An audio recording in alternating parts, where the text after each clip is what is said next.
नमस्कार, मी मनीष कटारिया. माय महानगरमध्ये आपलं स्वागत. उद्योजक होणं म्हणजे केवळ व्यवसाय सुरू करणं, नफा कमवणं नव्हे, तर उद्योजक होणं म्हणजे धोका पत्करणं, नवनवीन संधींचा विचार करणं आणि आपल्या व्यवसायामध्ये आधुनिक संकल्पना राबवणं म्हणजे उद्योजक.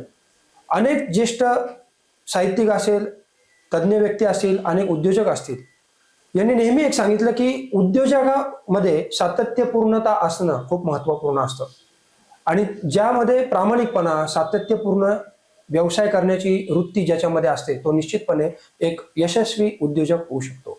आणि असेच एक यशस्वी उद्योजक आपल्या सोबत आहेत, संतोष चव्हाणके साहेब. सर, स्वागत आहे तुमचं नमस्कार. माय महानगरमध्ये. नमस्कार. नमस्कार. चव्हाणके साहेब, तुम्ही समर्थ इंजिनिअरिंगच्या माध्यमातून एक व्यवसाय सुरू केला, परंतु आता जर पाहिलं तर तो एक व्यवसाय संपूर्ण महाराष्ट्रभर तुम्ही आता तो व्यवसायाची मुहूर्तमेढ रोवली, तो व्यवसाय वाढवला. परंतु व्यवसाय सुरू करणं, जसं मी सुरुवातीला म्हटलं की व्यवसाय सुरू करणं ही सोपी गोष्ट नसते.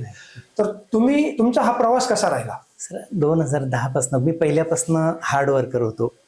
अगदी हाताने सगळं काम केलं आणि जे एअर कंडिशनिंग फील्डमध्ये चांगला एक्सपिरियन्स घेतला, प्रॅक्टिकली चांगलं नॉलेज घेऊन आणि याच्यात सुरू केलं.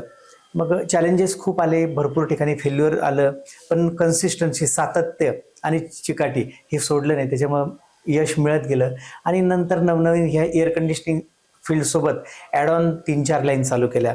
एक तर क्लीन रूम पॅनलचं मॅन्युफॅक्चरिंग चालू केलं, इन्स्ट्रुमेंट कॅलिब्रेशनचं लॅब चालू केली, त्याच्यासाठी एनेबल ॲक्रेडिशन घेतलं. त्याच्यानंतर कॅरियर तोशिबाची डीलरशिप घेऊन ऑपरेशन मेंटेनन्सचे कामं मुंबईला ब्रांच ऑफिस चालू केलं 4 वर्षापूर्वी. तिथं सक्सेसफुली एक 25 ते 30 माणसांची टीम काम करते. आणि फार्मामध्ये दर वर्षात 2-3 नवीन प्रोजेक्ट होतो आणि चांगली वाटचाल चालू आहे. सर, तुम्ही उद्योजक म्हणून जेव्हा हा प्रवास सुरू केला, तुमच्या परिवारामधून कोणी या क्षेत्रामध्ये उद्योजक कोणी होतं किंवा कशी प्रेरणा मिळाली? मी स्वतःच एका कॉन्ट्रॅक्टरकडे कामाला लागलो 2000 साली माझं लग्न झाल्यानंतर. त्याच्यानंतर मी 5 वर्ष अथक परिश्रम घेऊन अनुभव घेतला. नंतर छोट्या AMC कॉन्ट्रॅक्ट घेऊ असा विचार केला. त्या विचार केल्यानंतर मग मी काय केलं, छोटे कामं पर्सनली काम चालू असताना घेतले. नंतर त्याच्यात मला थोडीशी आयडिया आली, मग मी माझी 2010ला फर्म चालू करून आणि आतापर्यंत चांगली वाटचाल चालू आहे. अच्छा, म्हणजे तुम्ही नोकरी देखील सुरुवातीच्या काळात नोकरी केली. पण सर, तुम्ही हे सगळं करत असताना पहिलं काम तुम्हाला कसं मिळालं आणि त्याच्यामध्ये कशी आव्हानं तुम्हाला वाटली? सर, आता कसं आहे, मी एअर कंडिशनिंग फील्ड जे आहे रिपेअर मेंटेनन्सचं, ते माझं चालूच होतं. पण सगळ्यात पहिलं काम मला 2010च्या दरम्यान ग्लेनमार्क कंपनीत एक प्रोजेक्ट मिळाला. चॅलेंजेबल काम होतं. मी आयुष्यात पहिल्यांदा 2006ला एक PhD दिला ग्लेनमार्कला नाशिकच्या. आणि जो 8 ते 10च्या दरम्यानचा एक ऑइंटमेंटचा प्रोजेक्ट होता. ते चॅलेंज होतं 1 कोटीचा प्रोजेक्ट एका महिन्यात कम्प्लीट करायचं. एका महिन्यात कम्प्लीट करायचा.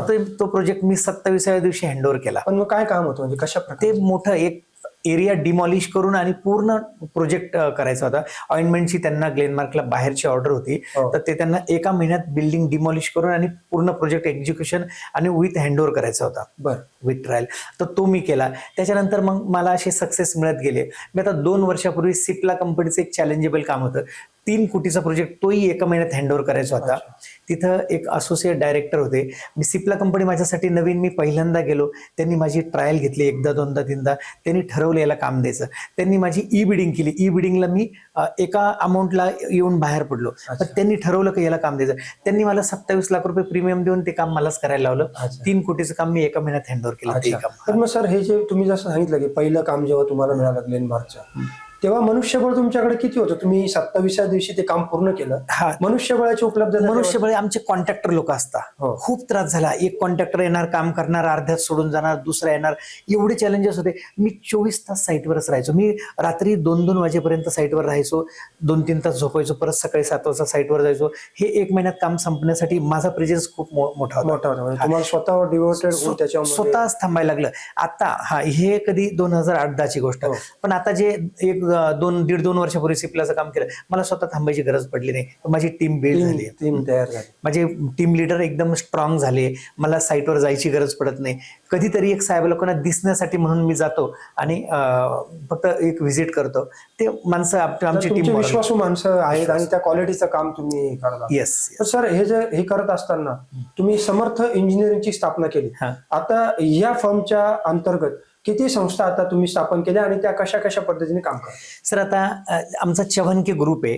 चव्हाणके ग्रुपच्या अंडर एक समर्थ इंजिनियर्स कंपनी आहे. त्याच्यावर त्याचा core business refrigeration, air conditioning, cold storage, HVAC चे प्रोजेक्ट हे सगळं त्याच्यावर चालतं. महाराष्ट्रभर, महाराष्ट्राच्या बाहेर, गुजरात पट्ट्यात चांगली कामं चालतात. हो. आणि समर्थ एंटरप्राइजेस नावाने मी 5 वर्षापूर्वी क्लीन रूम पॅनल म्हणजे पबच्या पॅनल दरवाजाचं आंबडल्या मॅन्युफॅक्चरिंग चालू केलेले आहे. तिसरी कंपनी आहे चव्हाणके इंजिनिअरिंग प्रायव्हेट लिमिटेड. ही कंपनीत माझं सगळ्या कंपन्यांमध्ये इन्स्ट्रुमेंट कॅलिब्रेशन करतो. तर त्याचं एनेबल ॲक्रेडिटेशन घेतले आणि तोही एक बिझनेस चालू आहे. हा, आणि एक चौथी फर्म आहे क्वालिटी सर्व्हिसेस. त्याच्या अंडर मी मुंबईतल्या सगळ्या सर्व्हिसेस बिल्डर लॉबीमधल्या तर त्याचे मी काम करतो. माझी सगळी टीम, प्रत्येक कामाची ओनरशिप वेगळ्या माणसाला दिलेली आहे. म्हणजे आता 4 कंपन्या तुमच्या आता आहेत आणि पण मग हे सगळं सांभाळत असताना तुमची कसरतच होत असेल. या सगळ्या 4 वेगवेगळ्या पद्धतीची कामं आहेत ती सगळी. नाही, मी ॲज अ मेंटॉर म्हणून आता टीम सगळी सेट झाली आहे. मला फक्त मोठे प्रोजेक्ट आणणे, काम पूर्ण आणि काम पूर्ण करायला एज्युकेशनच्या टीम सगळे सेट आहे. पण आता किती लोक आपल्याकडे काम करतात? आता सध्या एक 88-90 लोक ऑन पेरोल आहे ESIPF च्या अंडर तिन्ही कंपन्यांचे. आणि एक 55-60च्या पुढे 60-65 लोक कॉन्ट्रॅक्टचे लोक आहे. Ducting, insulation, fabrication, panel installation, हे सगळे कॉन्ट्रॅक्टरचे लोक. एक 60-65 लोक, 50-60 लोक डेली काम करत राहतात. सर, तुम्ही संपूर्ण महाराष्ट्रभर आता काम करतात. तसं पाहिलं जर तुम्हाला स्वतःलाही अपडेट ते असं राहावं लागतं, कारण टेक्नॉलॉजी देखील बदलते.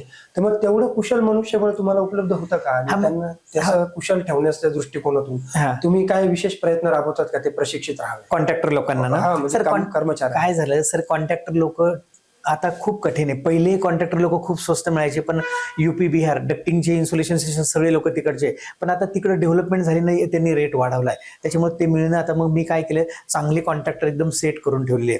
मी त्यांना त्यांचं बिलच्या व्यतिरिक्त त्यांना ऍडव्हान्स म्हणून त्यांच्याकडे माझे कायम पैसे 2-2, 4-4 लाख रुपये असतात. त्याच्यामुळे ते मला वेळेला सपोर्ट करतात. अच्छा, पण मग हे जे कर्मचारी तुम्हाला लागतात, जे मनुष्यबळ लागतं, हे बाहेरून आपल्याला उपलब्ध? बाहेरचं नाही, हे तर कॉन्ट्रॅक्टरचं मी बोललो. जे ऑन पेरोलचे एम्प्लॉई ते लोकल आहे सगळे. नाशिक मिळतात मिळतात. पेपरला ऍड देतो, मिळतात.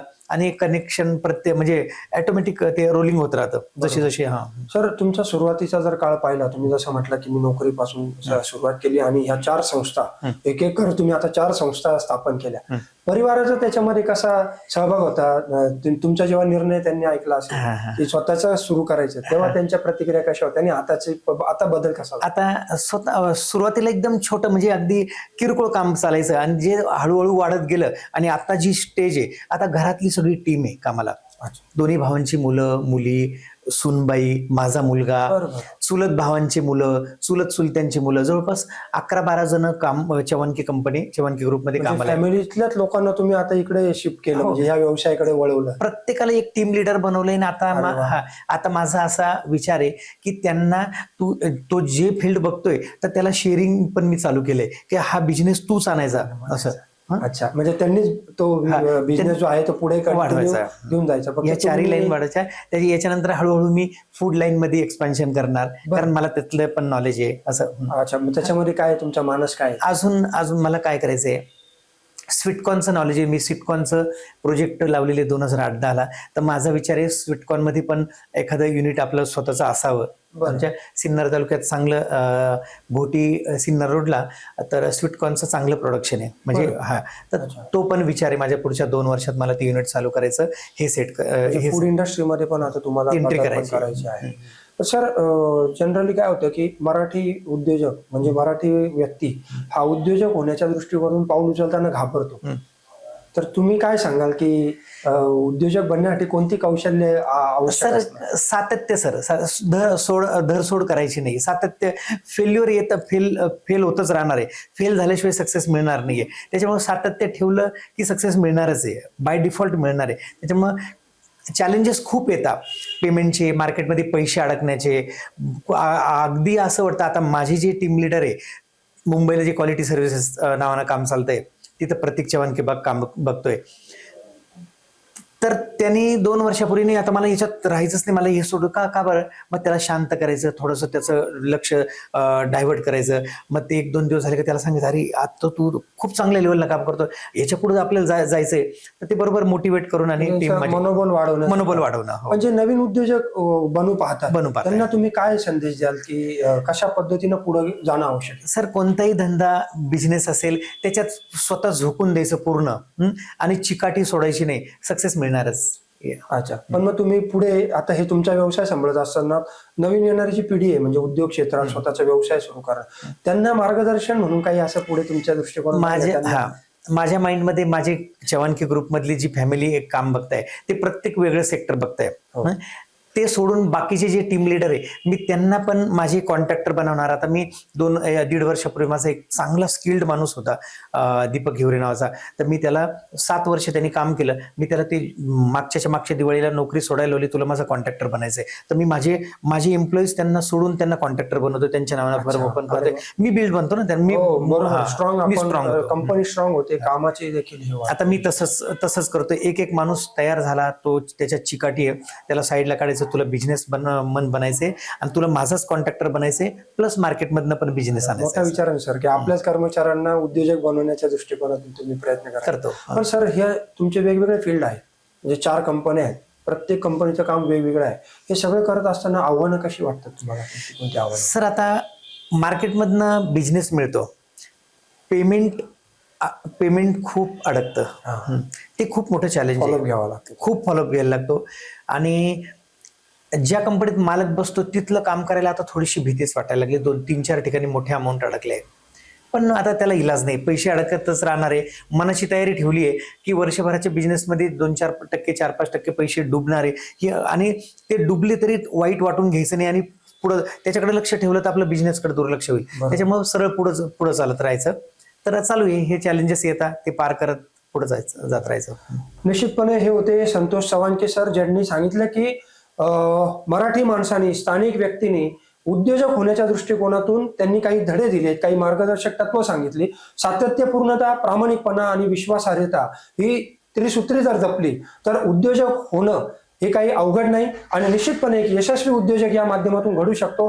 त्याच पद्धतीनं त्यांनी आपल्या कर्मचाऱ्यांमधून देखील उद्योजक घडवण्याची देखील पुढची त्यांची जी भूमिका आहे ती देखील स्पष्ट केली. आणि निश्चितपणे सर, नाशिक आयकॉन हा पुरस्कार देताना आम्हाला विशेष आनंद होतोय की तुमच्यासारखे यशस्वी उद्योजक समाजातून पुढे येत आहेत आणि भावी पिढीला देखील मार्गदर्शक ठरत आहेत. तर हे होते संतोष चव्हाणके सर. समर्थ एंटरप्राइजेसच्या माध्यमातून त्यांनी महाराष्ट्रभर आपला व्यवसाय वाढवला. कठीण परिस्थितीतून जाऊन देखील प्रामाणिकपणा, विश्वासार्हता आणि सातत्यपूर्णता या माध्यमातून त्यांनी आपल्या संस्थेची मूर्तमेढ रोवली आणि हा वटवृक्ष जो आहे तो वाढवलेला आहे. त्यामुळे नाशिक आयकॉन पुरस्कार देताना माय महानगरला विशेष आनंद होतोय. धन्यवाद. थँक्यू.